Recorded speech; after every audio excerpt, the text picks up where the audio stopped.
High নমস্কার প্রিয় দর্শক বন্ধুরা, তোমরা সবাই কেমন আছো? আমি আশা করছি তোমরা সবাই খুব ভালো আছো। ভালো কিন্তু থাকতেই হবে, কিন্তু কি তোমরা আমাদের পরিবারের সদস্য বলে কথা। তো আজও কিন্তু তোমাদের জন্য নিয়ে চলে আসলাম আরো একটা দুর্দান্ত ভৌতিক ঘটনা। আজকের এই ঘটনাটা এক ছোট্ট পরিবারের অদ্ভুত ভৌতিক ঘটনা। তাই তোমাদের বলে রাখি, যদি এখনো অব্দি এই ভিডিওটাকে যদি লাইক না করে থাকো তাহলে তাড়াতাড়ি করে লাইক করে নাও। যদি এখনো অব্দি আমাদের চ্যানেলটাকে সাবস্ক্রাইব না করে থাকো তাহলে কিন্তু অবশ্যই সাবস্ক্রাইব করে নিও। আর তোমাদের প্রিয় মানুষের সাথে কিন্তু অবশ্যই ঘটনাগুলোকে শেয়ার করে দিও। তো চলো এবার তাড়াতাড়ি করে ঘটনার দিকে যাওয়া যাক। তো এই ঘটনাটা রানীনগর নামক এক জায়গার ঘটনা। এই ঘটনাটা ওখানের যে লোকাল মানুষজন তাদের মুখে মুখে খুব প্রচলিত। তো এই ঘটনাটা ঘটে 2001-এ।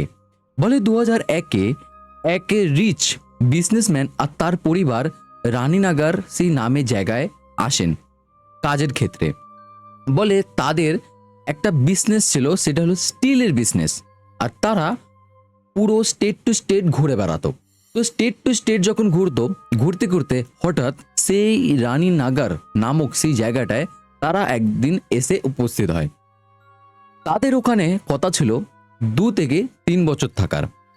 তো ওরা কিছু বছর ওখানে থাকার পর ওদের আবারও ওই জায়গায় যে থাকার যে টাইম লিমিটটা ওইটা এক্সটেন্ড হয়ে যায়।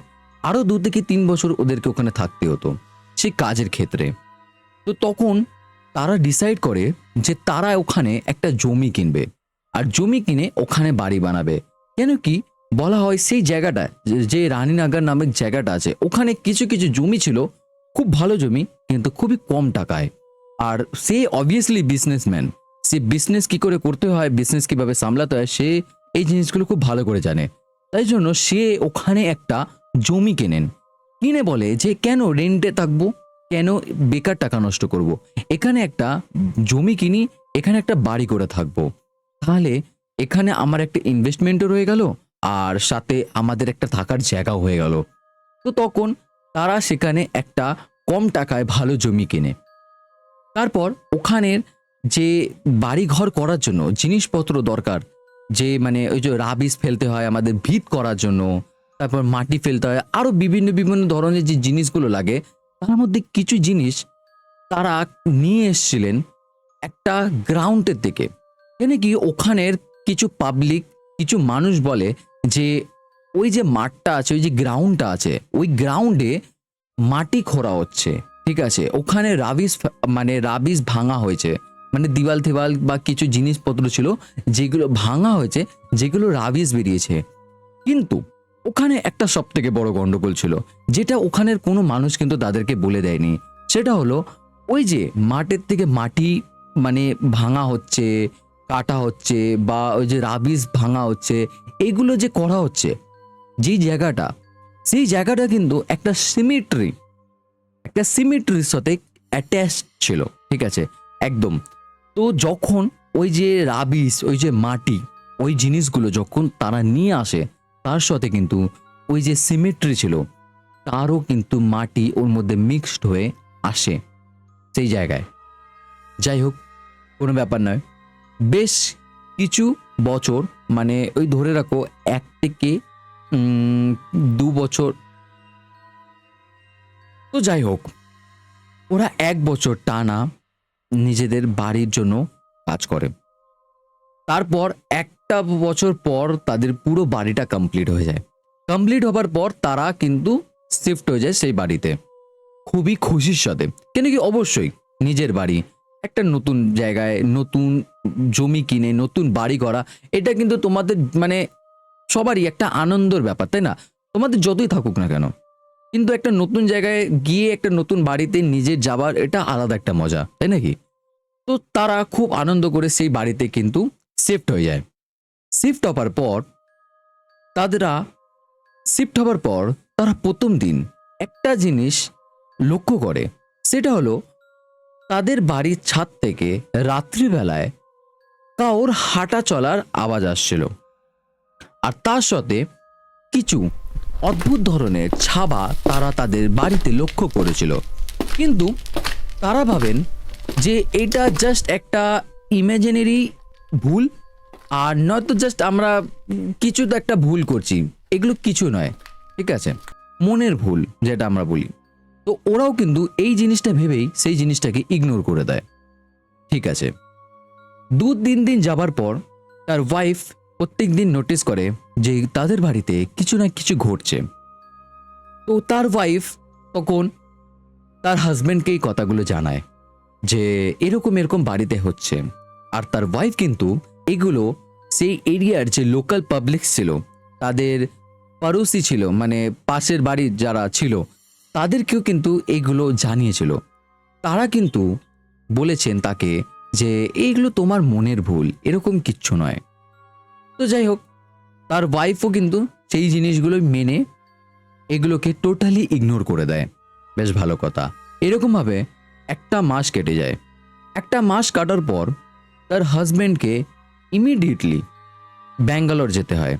তার কারণ ব্যাঙ্গালোরে তাদের যে বিজনেস ছিল, সেই বিজনেসে প্রচণ্ড হেভি লেভেলে লস হচ্ছিল, যার কারণে তার হাজব্যান্ডকে ব্যাঙ্গালোর যেতে হয়। আর যেটা বলা হয় সব থেকে বড় ভুল। যখন তার হাজব্যান্ড ব্যাঙ্গালোর চলে যায়, তারপর তার ওয়াইফ ফার্স্টে একটা জিনিস এহসাস করে, বেশ ভৌতিক। সেটা হলো, সে যখন রাত্রেবেলা শুতে যায়, ঠিক করে শুতে যায়, কোনো অসুবিধা হয় না।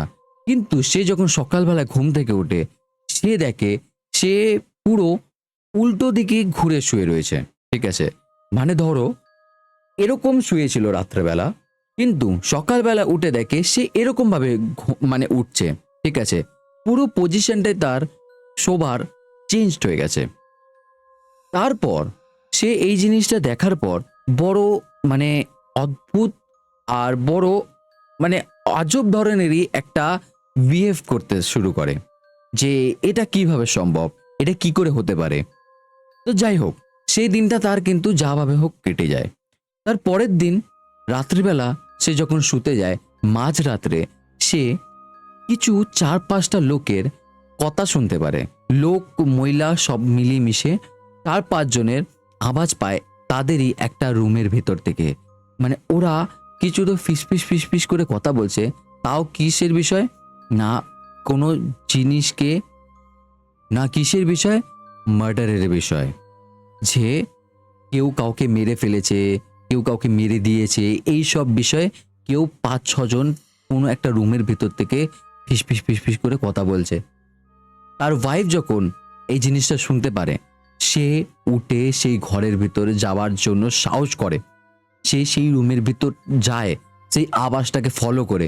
যখন রুমের ভিতরে যায়, দেখে রুম টোটালি এমটি, রুমের ভিতর কেউ নেই, কিচ্ছু নেই, একটা সিঙ্গেল কোনো রকম জিনিস নেই যার জন্য শক হতে পারে যে ওখানে কিছু খারাপ আছে। তো এরকম ভাবে কিন্তু প্রত্যেকটা দিন কাটতে লাগলো, প্রত্যেকটা দিন এরকম ভাবে কাটতে লাগলো। কিছুদিন পর সেই মহিলাটা পাগলের মতো হয়ে যায়। মানে সে অবভিয়াসলি সবার সাথেই হবে, তার একটা ছোট বাচ্চা, ঠিক আছে, যার 3 বছর বয়স। তো তাকে সামলানো, ঘর সামলানো, তার হাজবেন্ড থাকে না। তারপর রেগুলার বেসিসে তার সাথে কোনো না কোনো এরকম ধরনের অদ্ভুত ভৌতিক ঘটনা ঘটতে চলেছে। তো প্রত্যেক দিন ঘটনা চলছে। তো অবভিয়াসলি যে কেউ পাগল হয়ে যাবে, সে তখন পাগলের মতো বিহেভ করতে লাগে। তারপর সে ডিসাইড করে সে একটা রেন্টাল বাড়িতে চলে যাবে, এখানে আর থাকবে না। এমনিও তার হাজবেন্ড নেই, তার হাজবেন্ড কবে আসবে তার কোনো ঠিক নেই। কেন কি তার হাজবেন্ডের ওখানে এত বড় লস হয়েছে, যার কারণে তার হাজবেন্ডকে অনেকটা দিনই ওখানে কাটাতে হবে। যার কারণে তার ওয়াইফ বলে যে আমি রেন্টের হাউসে চলে যাব। এখন ওকে বলার কিছু দরকার নেই, মানে তার ওয়াইফ কিন্তু তার হাজবেন্ডকে কিচ্ছু জানায়নি যে আমি এখান থেকে রেন্টের হাউসে চলে যাচ্ছি বা কিছু কিছু এখানে কি ঘটছে কিচ্ছু বলেনি। তার ওয়াইফ রেন্টের একটা হাউস দেখে, সেখানে দেখে 2-3 দিনের মধ্যে সবকিছু কথাবার্তা ঠিক করে সে শিফট করে যায় ওখানে। সে শিফট করার পর ওখানে তার হাজবেন্ডের জন্য ওয়েট করে, যবে আসবে তবে বলবো। আর তারপর সে যখন ওখানে শিফট হয়ে যায়, তখন সে একটা জিনিস লক্ষ্য করে। সেটা হলো একটা ইম্পর্টেন্ট জিনিস, খুবই ইম্পর্টেন্ট। অবভিয়াসলি কি ইম্পর্টেন্ট জিনিসটা সেটা কিন্তু জানা যায়নি, কিন্তু কোনো ইম্পর্টেন্ট জিনিস না হলে তো আর কেউ রিটার্ন যাবে না। তো সেই যে ওয়াইফটা ছিলেন সে রিটার্ন যায় সেই ভৌতিক বাড়িতে আবার সেই জিনিসটাকে আনার জন্য। তার যে 3 বছরের বাচ্চা ছিল তাকে তার যে পাশের বাড়ির লোক ছিলেন তাকে দিয়ে যান সামলানোর জন্য। দিয়ে সে কিন্তু যায় সে তার ওই পুরনো ভৌতিক বাড়িতে সেই জিনিসটাকে আনতে। কিন্তু সে যাওয়ার পর কিছু ঘন্টার পর ঘন্টা কেটে যায়, সে রিটার্ন কিন্তু আসে না। সে যে পাশের বাড়ির লোকটার কাছে তার বাচ্চাকে দিয়ে গেছিলেন তার না খুব টেনশন হতে শুরু করে যে বাচ্চাটাকে দিয়ে গেল, কোনো অবধি সে রিটার্ন আসলো না, কি ব্যাপার, কি হলো, কিছু কি হলো, কি হলো, কেন হলো। সে অনেক রকম কিছু চিন্তা করতে শুরু করে, তার টেনশন হতে শুরু করে। সে তখন সেই বিজনেসম্যান যে ছিলেন তার হাজবেন্ড তাকে ফোন করেন, তাকে ফোন করে জানান যে আপনার ওয়াইফ এখনো আসেনি, সে এরকম এরকম রেন্টাল একটা বাড়ি নিয়েছে, আপনাদের বাচ্চাটাকে আমাকে দেখতে দিয়ে গেছিলেন, এখন মোটামুটি 4 থেকে 5 ঘন্টা কেটে গেছে, সে কিন্তু এখনো বাড়ি রিটার্ন ফেরেনি। যখন এই কথাটা তার হাজবেন্ডকে বলেন সে সঙ্গে সঙ্গে বলেন যে আপনি তাড়াতাড়ি করে যান আর আমার ওয়াইফকে খুঁজুন, দেখুন কি হয়েছে, সেই বাড়িতে গিয়ে দেখুন কি ব্যাপার। তো তখনই তার কথা শুনে সে ফোনটা রেখে দৌড়ে সেই বাড়িতে যায়, কিন্তু সে ওই বাড়িতে ঢোকার সাহস করতে পারে না, যার কারণে সে আরও কিছু পাড়ার লোকজনকে জোগাড় করে আর তারপর সবাই একসাথে সেই ভৌতিক বাড়ির ভিতরে এন্ট্রি নেয়। এন্ট্রি করার পর পুরো বাড়ি ঘর থেকে অবভিয়াসলি শিফট করে গেছে, যখন বাড়ি ঘর মোটামুটি ফাঁকা ফাঁকা, কিছু জিনিসপত্র রাখা ছিল কিন্তু ঘর বাড়ি মোটামুটি ফাঁকা ফাঁকা। তারা সব জায়গায় খুঁজতে শুরু করে। হঠাৎ একটা রুমের ভিতর থেকে একটা লোক বিশাল জোরে চিল্লালো, হে বাবা রে কি হলো, এরকম ভাবে। যখন এরকম ভাবে চিল্লে ওঠে সবাই দৌড়ে তার আওয়াজটা শুনে সেই ঘরের দিকে যায়। সেই ঘরের দিকে গিয়ে দেখেন সেই মহিলাটা, সেই বিজনেসম্যানের ওয়াইফ একটা পাখার মধ্যে ঝুলছেন গলায় ফাঁস দিয়ে। সে নিজেকে সে সুসাইড করে নিয়েছে। তার কারণ কেউ জানে না। সবাই বলে সেই পাড়ার লোকজনের কথা যে এইটা প্যারানর্মাল অ্যাক্টিভিটির একটা ঝলক, সেই কারণে সে নিজেকে নিজে মেরে ফেলেন, এটা হলো ব্যাপার।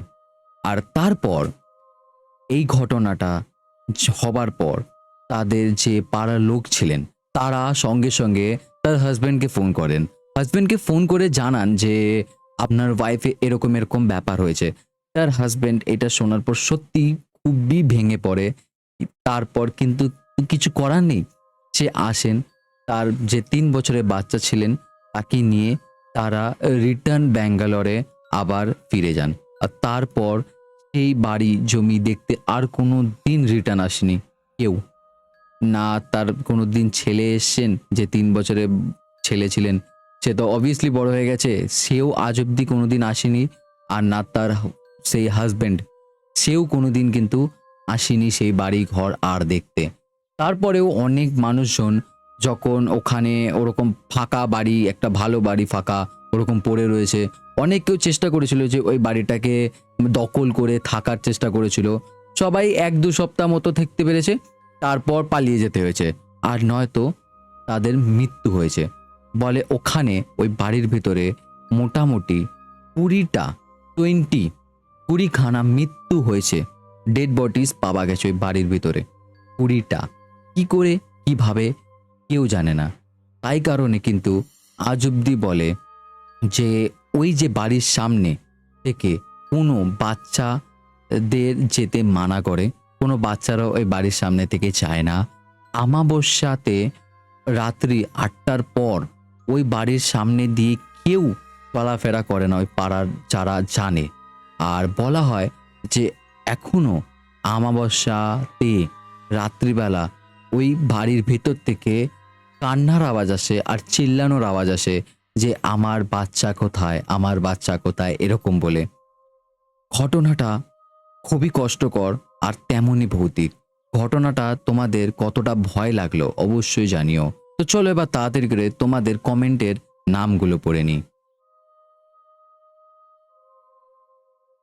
তো চলো এবার তাড়াতাড়ি করে তোমাদের কমেন্টের নামগুলো পড়ে নিই। আমাদের প্রথম কমেন্ট আছে হলো সুজাতা দাস, তারপর জয়শ্রী ঘোষ, প্রদীপ দাস দাদাভাই, সঙ্গীতা 9012, পুলক চক্রবর্তী, এস দেব রয়, অভিরূপ সর্দার আর্টস, রেখা অধিকারী দিদিভাই, অভিরূপ সর্দার আর্টস দাদাভাইয়ের আরও একটা কমেন্ট আছে, রূপা দে, টুকু সাবারওয়াল, অভিরূপ সর্দার আর্টস দাদাভাই আরও একটা comment, Angelina Soren, Sunil Bhattacharya, Sarina Uddin, panther gaming YT, Sandhya Mondal, Shabani Mukherjee, স্যান্তার দুনিয়া দিদিভাই আরও একটা কমেন্ট আছে, আব্দুল হক দাদাভাই, টুকু সাবারওয়ালের আরও একটা কমেন্ট আছেন।